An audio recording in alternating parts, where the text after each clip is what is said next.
Okay, this is a meeting of the Housing Subcommittee to consider several council motions that were filed concerning foreclosed properties. So we'll start the meeting. If the clerk could call the roll, please. Councilor Martin.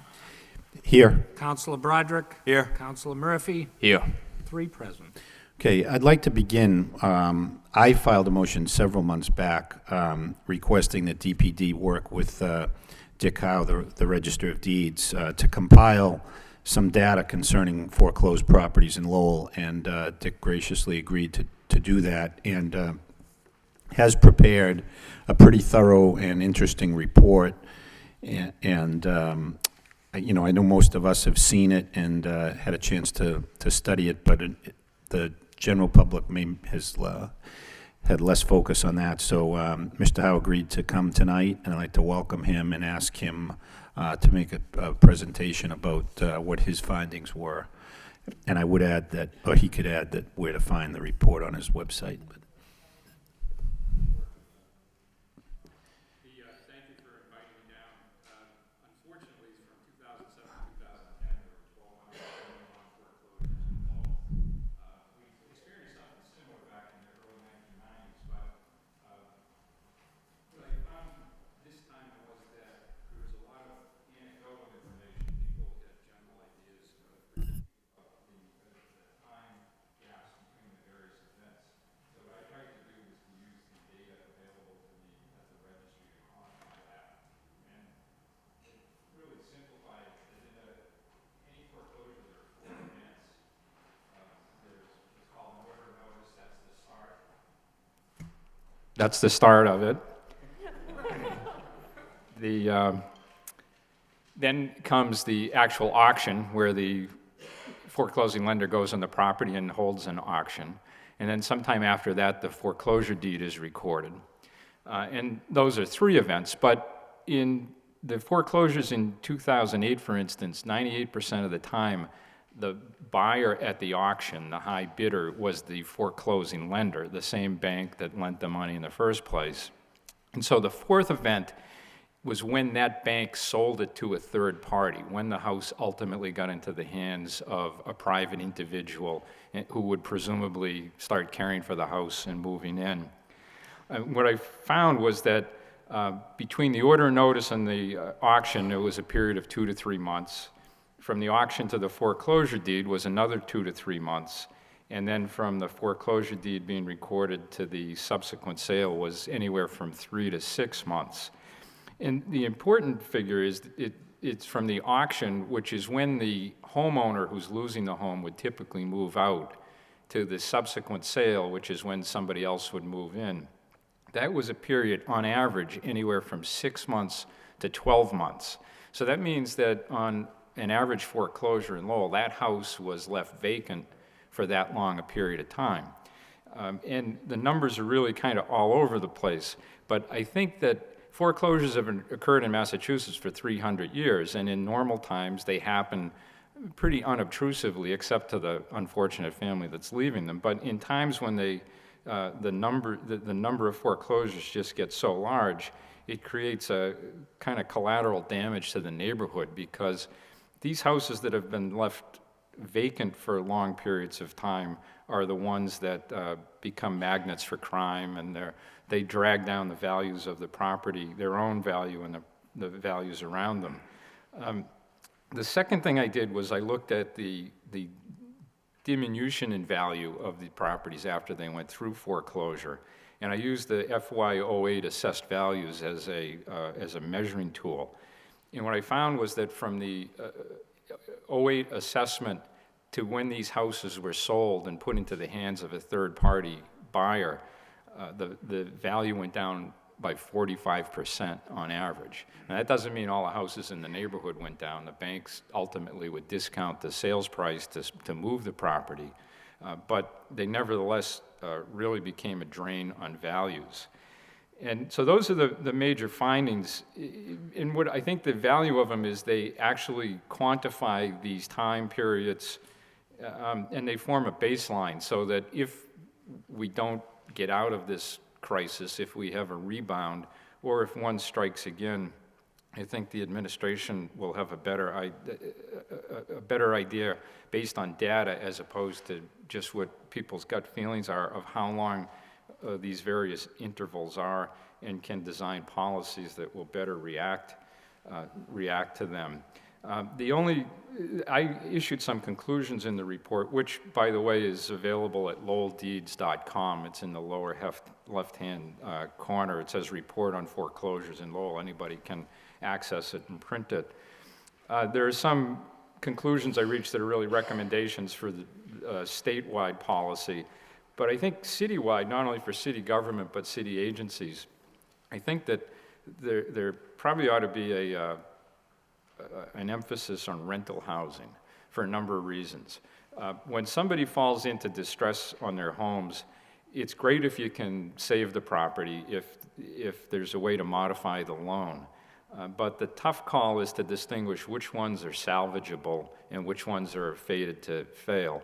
And for the ones that are fated to go into foreclosure, the faster it happens, the better, both for the homeowner has to move on and start again, and everybody in the neighborhood who has to deal with a new homeowner.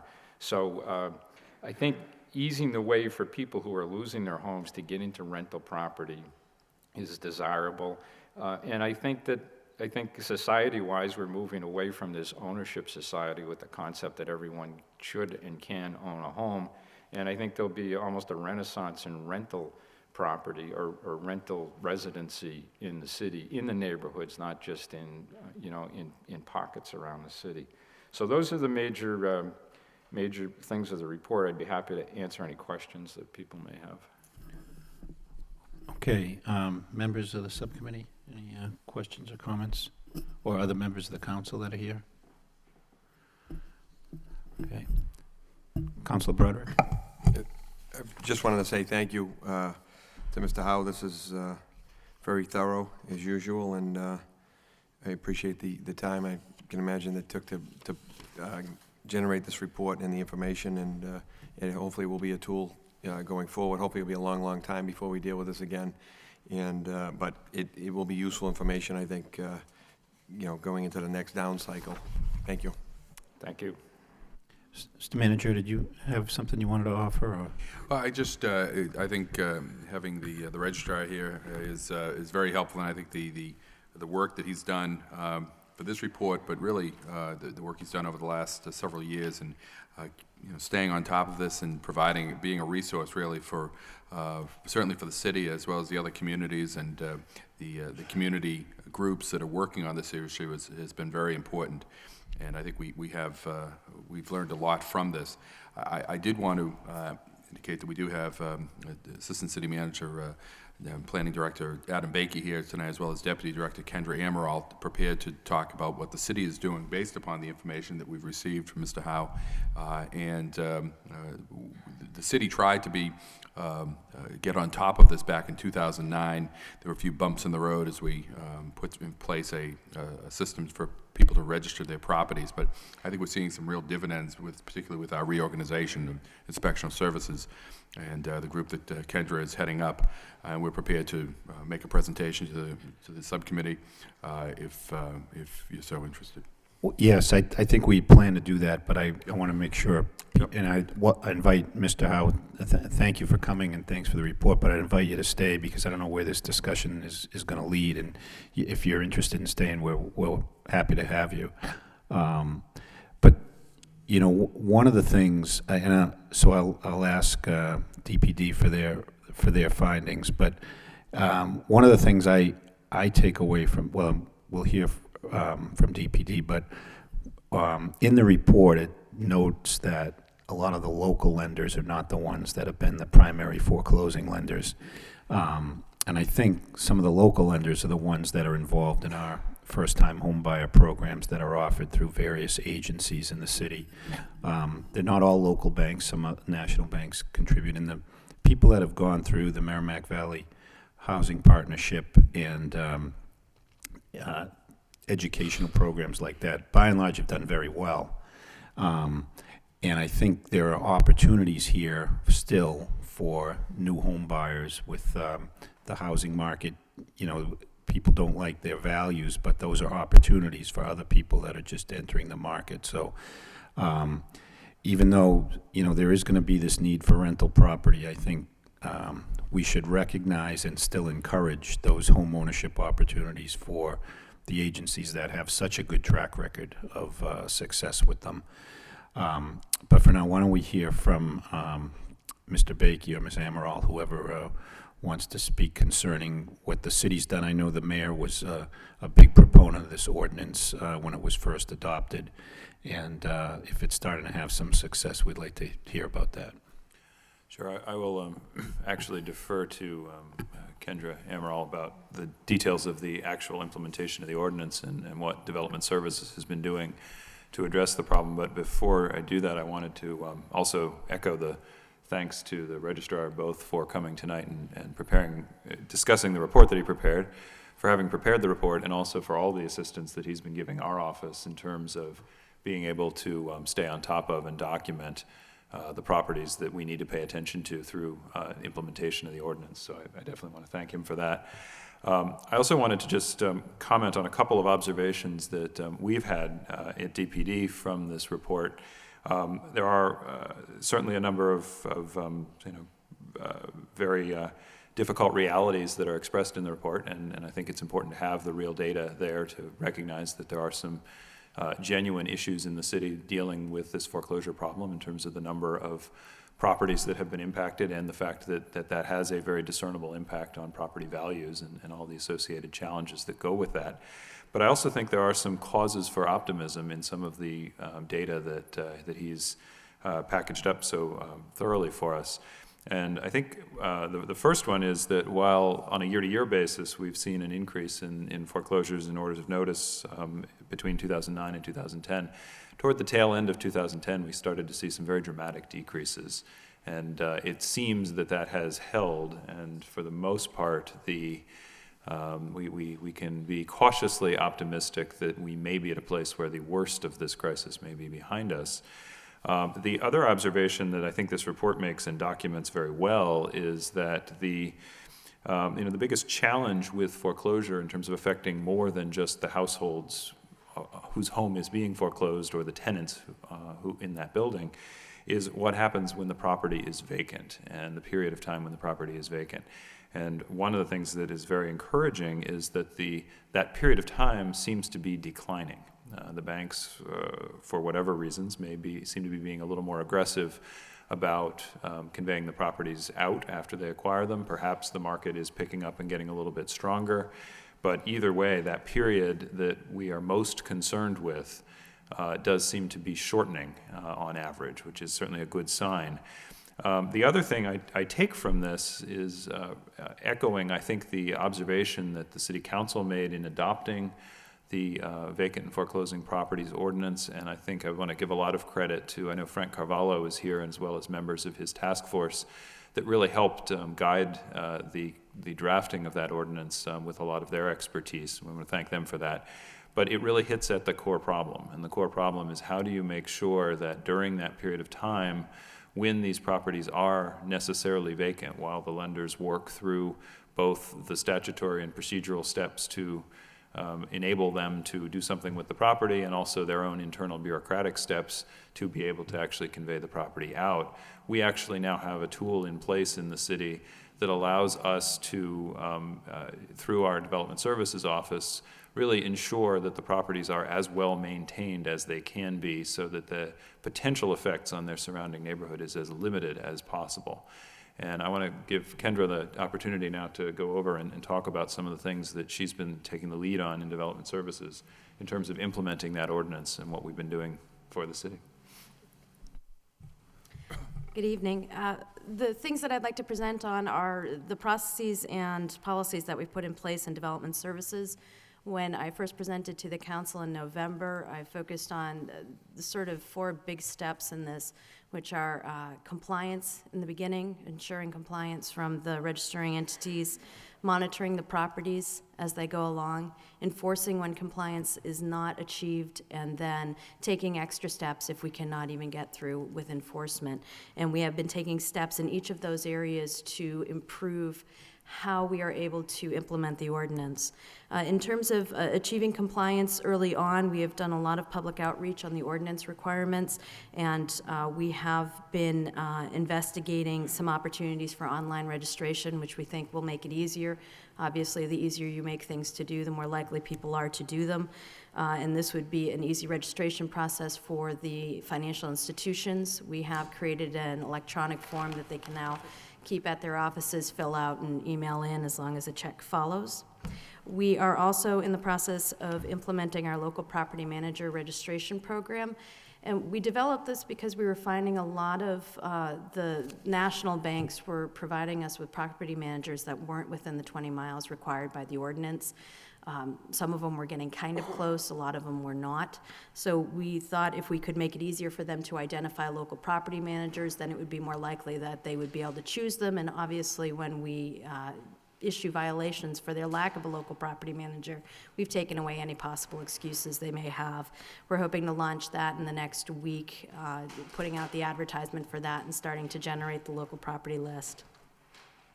Also being aware of potentially current vacant properties, we are working with Mr. Howe at the registry. He has been very helpful in providing us with order of notice and the foreclosure deed information on a monthly basis.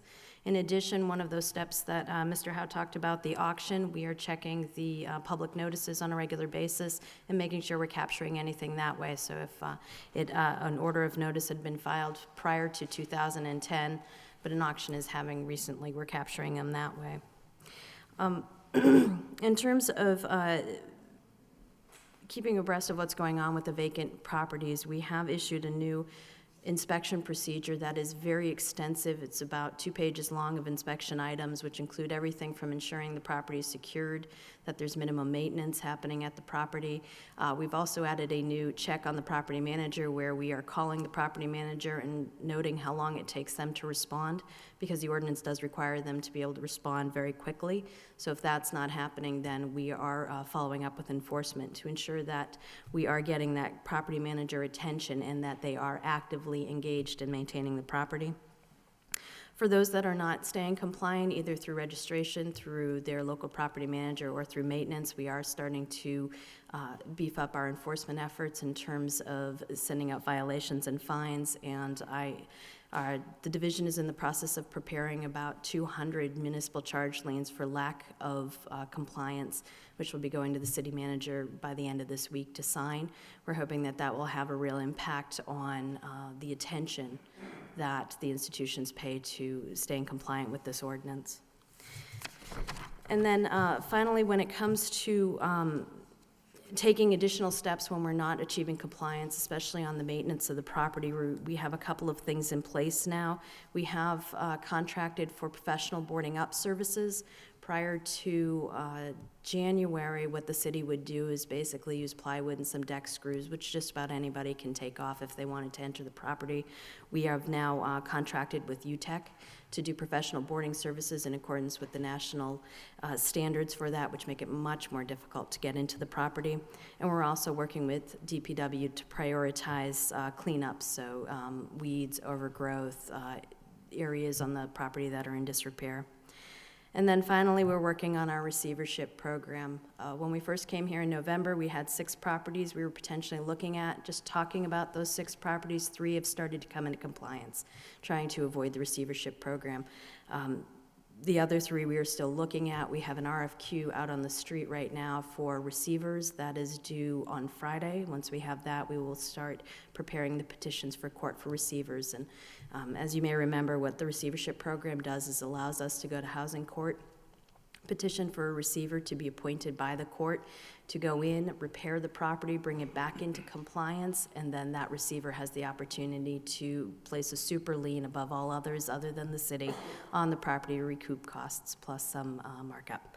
So we are moving forward on all of the initiatives that we had intended to, and I think we are seeing improved compliance. I think I would want to point out one of the issues that we hadn't talked about before was Bank of America, which had a number of issues with compliance. They have contacted us and have started moving towards compliance. They have addressed over 76 properties that they had not registered or had not renewed registration or not provided a local property manager. They have addressed those, and they have committed to addressing their outstanding fines by the end of this month. We have also going to be seeing their property preservationist in Lowell next week to discuss any issues that we have with maintenance on their properties. There's one property in particular on Concord Street that they are addressing immediately, and we are going to provide them with a list of additional properties that they need to address. So we are getting good compliance from that, and I think it's from these added efforts. Okay, thank you.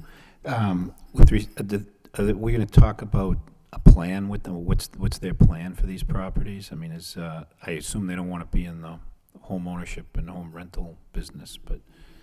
Yes, we will be talking about what their plan is to maintain them and to convey them to third-party owners, to new people to occupy them. They have 75, huh? 76 that they were not in compliance with. And so there's more? Yes, there are more that they are in compliance with. So I assume they're the largest Yes, by they far? are. Yes, they are. Yeah, okay. All right, thank you. Questions for Ms. Amaral? I do note Frank Carvalho's here from the Foreclosure Task Force, and want to thank you for the work you're doing, hopefully to help people before they get in this situation. I don't know if you have comments or anything that you'd like to say, Frank, but we're happy to hear from you if you do, or other members of the group. Thank you, Councilor Martin. The task force continues to meet on a monthly basis, and we are trying to come up with different options to help the homeowners in the city of Lowell. I know that Dick looks at historical data, and I wish I could share Adam's assessment of the foreclosure situation. However, our group feels that the foreclosure crisis is not over. A lot of the allowing the activity that you see out there is basically because the state has instituted a 150-day right to cure, which has delayed some of the actions by the national banks.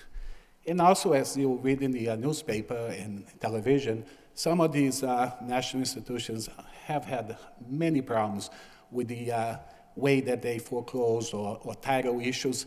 So some of them put moratoriums in place and are not going forward. So once that has cleared, I think you will see more activity. I'm hoping for the best. It's not that bad. But as a task force, we continue to look for ways to help the homeowners just in anticipation that the crisis is really not over. Thank you. Thank you. Yeah, I mean, those points are well taken. I mean, they're you know, I think we all start to notice in the newspaper, the foreclosure notices down, certainly toward the end of last year, and there may be other reasons for that. And so I think Mr. Bakey said we're cautiously optimistic, but we are very cautious. So, all right, I think one of the other points that matters that was referred to the subcommittee were motions by Councilor Murphy, Councilor Dakota, about being able to provide certain incentives for new homeowners coming into the property or potentially buyers of some of these foreclosed properties. And is there anything the city can do to sort of foster home ownership? We have some first-time home buyer programs, I think, that are geared toward down payment assistance, but these are some different ideas, I think. Fee reductions, tax abatements, and things like that. And we do have reports back that say those things really aren't permitted under current law. But I'd be curious to hear from anyone in the administration if, even if, you know, we do need a change in law, whether this makes sense to pursue that, because, you know, we have a lot of incentive programs for businesses coming into the city, but really the backbone of the city is the solid middle-class family that we're trying to encourage and foster and assist. So I'd be interested in any comments that anybody has to make. Sure. Thank you again, Councillor. I believe that ultimately one of the ways that there can be a silver lining to the lowering of property values is it does make properties more affordable for people to step into who might otherwise not have been able to afford the type of house that they were looking for. And what we have found is that the vast majority of the households over the past couple of years that have taken advantage of the city's first-time homebuyer assistance program have actually been moving into properties that were former foreclosure or were bank-owned at the time that they were sold to those households. So there definitely is a fair amount of existing success in getting these properties reoccupied by responsible property owners. And I do want to point out that we can feel some confidence in saying that they are responsible property owners because of the tremendous track record that the down payment assistance programs have, thanks in large part to the extensive training that the Merrimack Valley Housing Partnership provides, and we require the participants to obtain prior to becoming part of our program. And one of the effects of that is that people who aren't prepared to own a home learn that they're not prepared to own a home and don't proceed. And those that do decide, even after taking all of that training, that they are indeed prepared and then can take advantage of our down payment assistance, they're in a much better place to know exactly what they're doing and set aside funding and be prepared for the maintenance responsibilities and some of the other things that come along with home ownership. So we have had virtually no participants in that program who have subsequently been foreclosed upon. And that's really a tremendous track record, given that in order to participate in that program, for the most part, you have to be low or moderate income to begin with. So in some ways, it's the very population that at the onset of this most recent wave of foreclosure crisis, some folks said we're the people who shouldn't own homes, and that's part of the problem. When those people of those demographics, in terms of income, were put into very bad loans, there was some truth to that. But when they went through and had proper training and got good loans, that may not always have been the case. So we certainly, with the home buyers we've assisted, it has not been the case. I share, the council has expressed at times the desire to have some ways of incenting people of higher income who don't qualify for the federal grant funds to be similarly placed in or assisted in buying homes. And fortunately, the Lowell Development Financial Corporation operates a sort of sister program to the city's federally funded down payment assistance program that is available to people of slightly higher income, with higher income limits, so we can get more middle class folks in, as well as the working class and lower class folks that are lower income folks that the home funds that we have are able to be used for. And the two programs together share a lot of the same training requirements and so forth, and I think work hand in hand very, very well. We have also seen a number of cases where even investors who have purchased some of these foreclosed properties have actually done a very nice job of fixing them up and taking some properties that have been problematic for other code reasons prior to foreclosure, and actually making them into assets in the neighborhood. One need not look much further than just a couple blocks down Merrimack Street or a couple blocks down Moody Street here behind City Hall to find some excellent examples of buildings that had real troubled histories. And the very same absentee owners who had problems with foreclosure also had problems with code violations and so forth. But the new owners, after the foreclosures, have actually been very responsible and done very good jobs with their properties. So I think there's some positives even when you have investor owners in some of these properties. Mr. Howe, you had a comment? I wanted to suggest that perhaps one of the best incentives you have is the aggressive enforcement of this foreclosed and vacant property ordinance, because that really puts the pressure on these national lenders to get rid of the property as quickly as possible. We've actually seen that. In 2008, I said 98% of the property is bought back by the bank at the auction. In 2009, that was down to 89%. So that means that they went from 2% selling to a third party at the auction to 11%. I've also, even though I don't have any data, I've heard of more and more cases of short sales, national banks allowing people to sell for less than they owe on the mortgage. And I think this is partly it's partly a consequence of them waking up to the reality of the values, but it's also they don't want to have to deal for lengthy periods of time with the requirements of this ordinance. So even though the ordinance is intended to maintain vacant homes, I think it also creates an environment where the banks are anxious to sell property sooner. So if you have people who are willing, ready, and able to buy these homes through the first-time home buyers, things like that, it sort of all works together, even if it wasn't anticipated, to create an environment where the sales will happen faster. Thank you. Councilor Murphy? Thank you. I guess the question is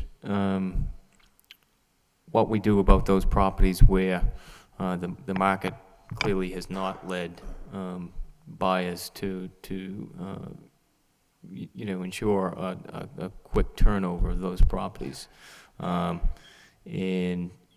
whether or not an incentive, in addition to the environment that is created by that those ordinances, whether or not that would, in fact, increase the likelihood of turnover, because it's not necessarily, you're not focusing in on a low to moderate income buyer per se, but you're focusing in on the property itself.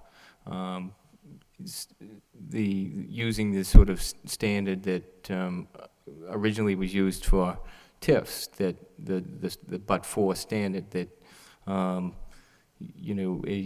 incentive would be applied to a particular property with parameters around it, because that turnover wouldn't happen but for the incentive, because the market hasn't encouraged, I think, that turnover, and whether or not an incentive put in place whereby you would have the initial property tax abated would allow for, in many of these cases, I think you have properties that require significant upfront costs because work needs to be done because they've been vacant for a long period of time. So whether or not that abatement would allow for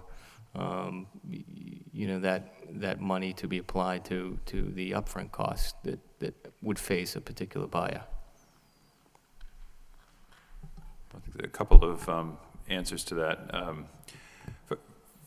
First of all, fortunately or unfortunately, the reality is that the state has not enabled us or has not provided us with the ability to legally implement a tool where we could abate the property taxes for residential property, with a couple of very narrow exceptions that wouldn't apply in this case. They do have a program for urban center housing, which requires larger scale development of buildings in a downtown setting that includes a substantial affordable housing component and so forth, which really doesn't get at, I think, what you're interested in. And I do agree that if there are incentives that can be provided that would help to tackle some of these tougher properties, that would be definitely a very good thing for the neighborhoods around them. I think the question about whether a tax abatement approach makes sense ultimately comes down to economics. And is the property tax burden on these properties, even if you were to abate the whole thing, large enough to actually change the economics that a potential buyer is thinking about in terms of whether it makes sense for them to invest in the property? And I think contrary to what you may read from time to time in the Lowell Sun, the property taxes in Lowell are really not very high. And I don't think, compared to the level of investment that someone may need to make in some of these more challenging properties, it may be a fairly incremental cost to think about the property tax piece. Now, what I can say is that I think the receivership approach that the council has been very strongly supportive of is probably a more effective tool for tackling these tougher properties in the neighborhoods, because it allows the person who is investing in restoring the properties to essentially lien the property itself for the value of their investment, which has a dramatic effect on whether the economics of making that investment make sense or not. And I think at that point, we are very optimistic that for the toughest of properties, the receivership program, and in fact already the threat of the receivership program is probably going to be the most effective single tool that we may have at our disposal. We have also in the 90s, the city's primary tool, primary strategy was demolition. And we did a lot of demolition in the 1990s of the properties that had been part of that first wave that the registrar mentioned of foreclosures. We have done some demolition this round as well, although I think we've recognized that it's in the city's economic interest for a lot of reasons to try to get the properties fixed up rather than demolished. Also, ultimately, it costs the city very little to implement a receivership program relative to what it would cost the city to do the demolition approach.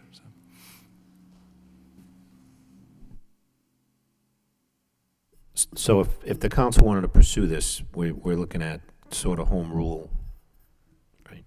I believe, if I may, I believe there have been efforts, or these types of programs have been talked about in the past at the state level, and they really haven't gone anywhere. And I do think that Mr. Bakey is correct. I mean, I think it's an interesting approach, but I think that when you're looking at someone buying a piece of property, the amount of the property taxes we're talking on it amount to a couple $1,000, $3,000. In the scheme of the entire project, it isn't a great deal of money that's at stake there. I think much more effective are the loan programs that we've been able to work through on our own and through the LDFC that provide long-term savings and are a great tool that we can market for these properties. Okay, Councilman Donza. Yes, just a couple of observations, and I want to thank the registrar for doing this report for us. I really appreciate it. One of the questions I have for the registrar is, in this foreclosure report, our subcommittee is dealing with house foreclosures. Yours is just foreclosures in general. And I'm just wondering what your perception is of the foreclosures. Mine is that the vast majority of these in the current crisis are homes and not much commercial. I would expect that in the previous crisis there was more of a mix of the foreclosures. Your observation is correct. Our records don't distinguish among uses of the property, but just by looking at the addresses and my own knowledge of them, the vast majority is housing, is residential properties as opposed to a commercial property. I don't know how that differs or how that compares to the 90s. I think one of the characteristics in the 90s is condominiums were very new then, and condominiums were a large chunk of the foreclosures of the 1990s. They are a significant chunk of this too, but not so much as back then. I don't remember all that many commercial buildings being foreclosed in the 92 to 94 period. I also agree with your recommendation that we need to minimize the amount of time this is in the foreclosure process. At least from the properties I looked at, it seemed like they were 100% financed to begin with, which made it so that the person who had bought the property, all they could afford was to pay those mortgages, both the first and the second, often from the same bank, which is very unusual. But then that means that they don't have really the money to upkeep the property, so that it's going into disrepair. Then we add on top of that, it gets foreclosed, and the first thing the banks usually want to do after they do the auction is evict everyone, because they don't want to deal with tenants, so they wind up vacant. And that's a problem where the property deteriorates, they winterize it, but still things disappear. We've been having problems with people taking copper out of homes that are vacant, and that makes it worse for someone who buys it to try and rehabilitate it. So I think your recommendation that we minimize the amount of time it's in the foreclosure process to prevent that and to allow the disrepair to be taken care of or prevented in the long run, I think is very good. So thank you for the report. Councilor Dakota. Thank you, Mr. Chairman. Thank you also, Mr. Howe, for being here. Appreciate the information.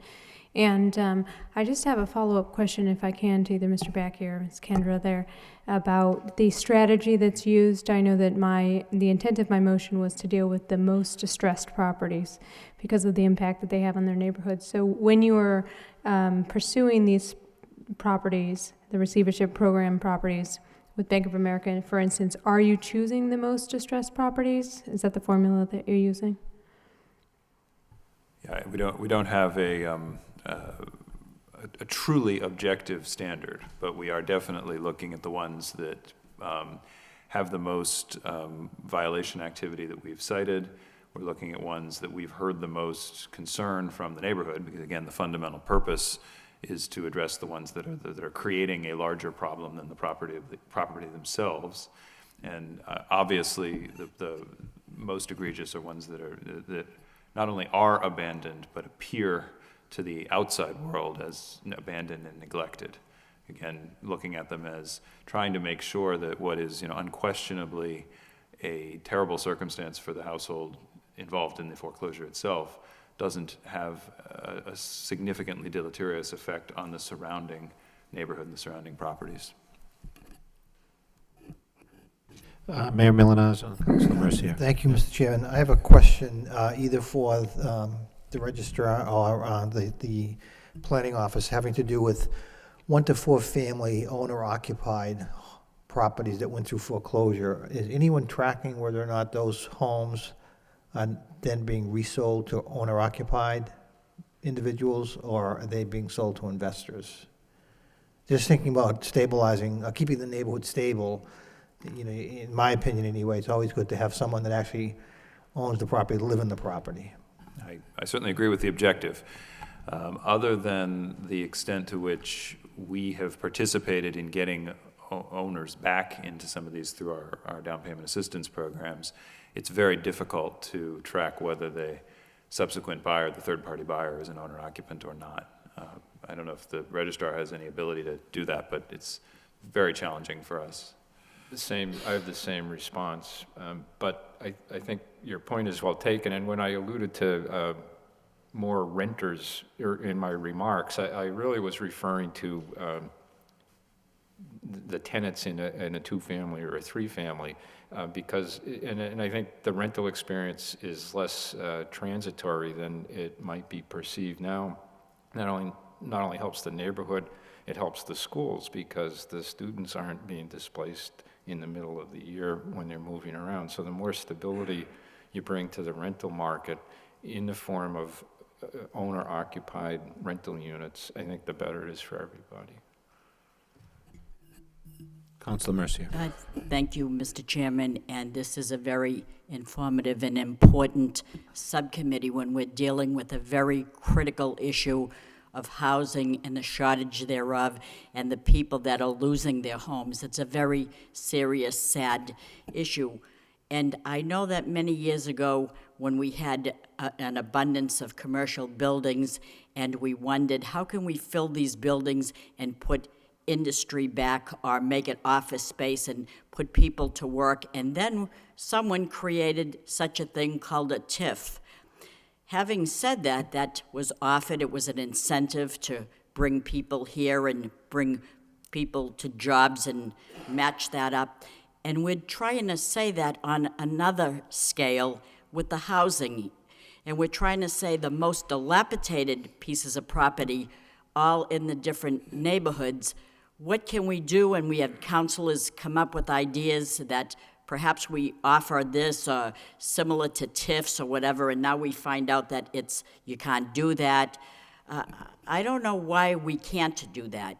I don't know why we can't pursue it in other ways, because you're taking the most deteriorated properties that are sprinkled all in different neighborhoods, and yet we're just asking can we come up with some device through a home rule petition or somewhere where we can match up the home with with people that are willing to put in money and be owner-occupied in those different properties. I don't know why we can't do that. If I could make a couple of comments, and I think one thing I was going to drive at, Counselor, and ask the administration to report back on was the use of home funds in the creation of rental housing, because I know we do give a significant allocation every year through this community development block grant program. A part of that is home funds for housing, and a good chunk of that is reserved every year to rehab things like mill projects into affordable rental housing. So I think it may be worthwhile. I know we get it in the consolidated plan every year, but maybe a summary of some of the projects that those funds have been put to use on, to show that we are working.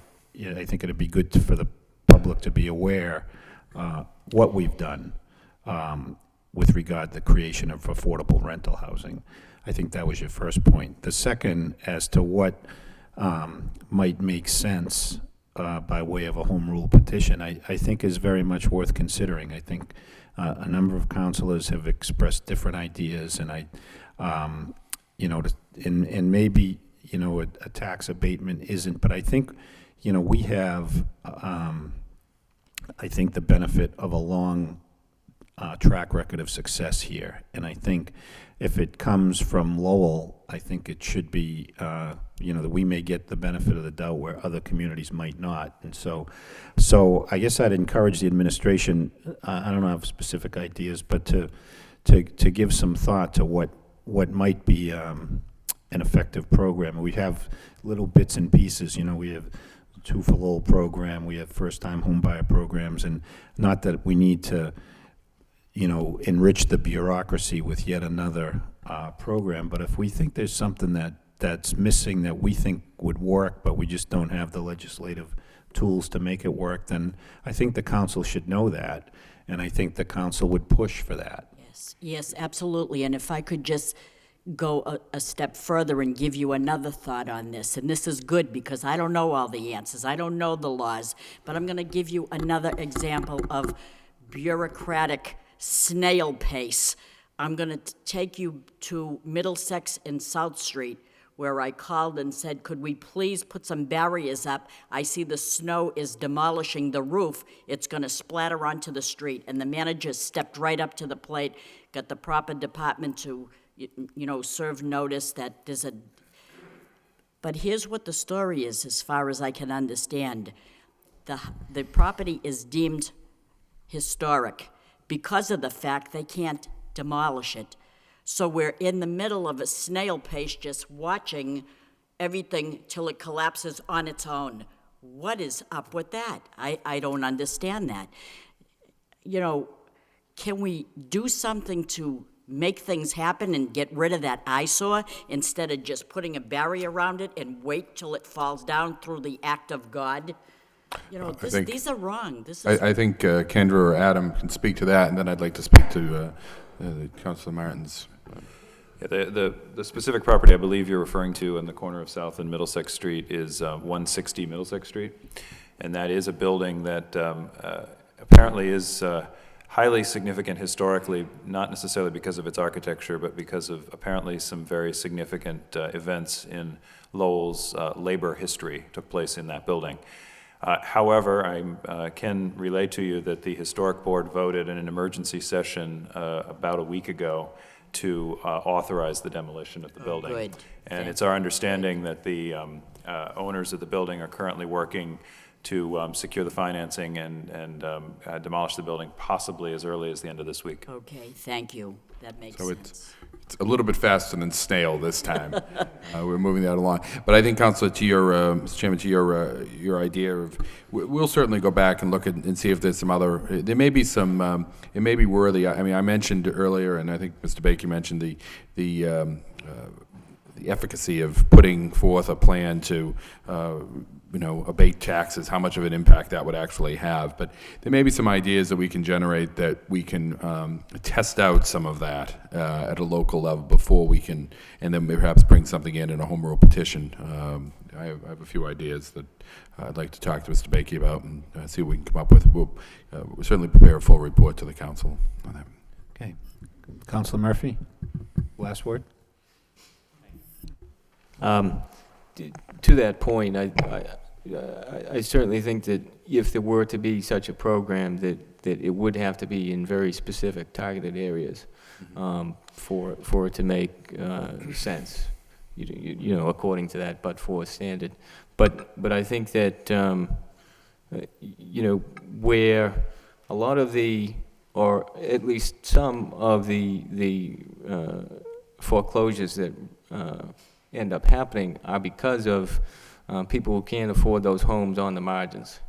That it may be, even though it's maybe just a few $1,000s, that it may be that on the margin it's what people can really benefit on the margins to be able to stay in those homes, or at least to be able to afford those homes. So Well, I was going to say, Council, on that, and you know, we can have a more lengthy discussion perhaps on that, but if it's a case sometimes where it comes down to just a couple $1,000, $3,000, and that's the deciding point, there's a good possibility that all we're doing is setting people up for failure, that they are getting into a home that, you know, we're going to be back here in 2 years worrying about the same problem. Likewise, there are homeowners probably in the community that are struggling to hold on to their homes. And if we could just abate their taxes for 1 year, that may keep them in their home. The problem then becomes how you administer that and how you implement that in a fair way. And so it opens up a number of different issues for us in terms of how such a program would be developed. So I think we need to kind of look at that. Certainly there have been programs in the past, down payment assistance, that is equivalent to what they would be paying in taxes, or other programs that interest subsidies that can be generated. I know that have been done in the past by through various usually federal programs that communities have implemented that have served that purpose. But I think if we can kind of take a look at some of that to see what, but I do agree it has to be targeted, it has to be owner-occupied, it has to be achieving the highest level of public goals that we can put forth. So I think the idea, for instance, of, you know, is it the best utilization of this type of assistance to put someone in a single-family home in a neighborhood that's fairly stable, or are we better off putting the resources into a owner-occupied owner-occupied four-family? That in and it's obviously that's a better use of those resources. But I think we need to do some more work on that too. But the report that we gave you is that it's not currently allowed under state law, but I think if we were going to do something, we should make sure that it's something that won't have any unintended consequences.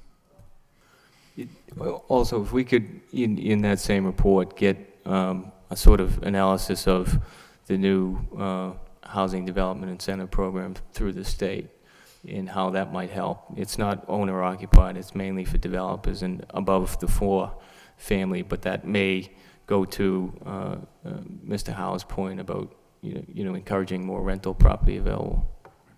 Thank you. Okay, I'd like to thank folks who showed up. Thank Mr. Howe for his report, which was very helpful, very thorough. Thank Mr. Cavallo and the members of the Foreclosure Task Force for your participation and the important work you're doing. So we do appreciate your efforts, and thanks to those who reported at the meeting. We'll look forward to what comes back, and I think for now we'll adjourn this meeting. If there's another cause for another meeting based on what we get from the administration, we'll schedule it then. So motion to adjourn by Councilor Broderick, second by Councilor Murphy. All those in favor say aye. Any opposed will stand adjourned. Thank you.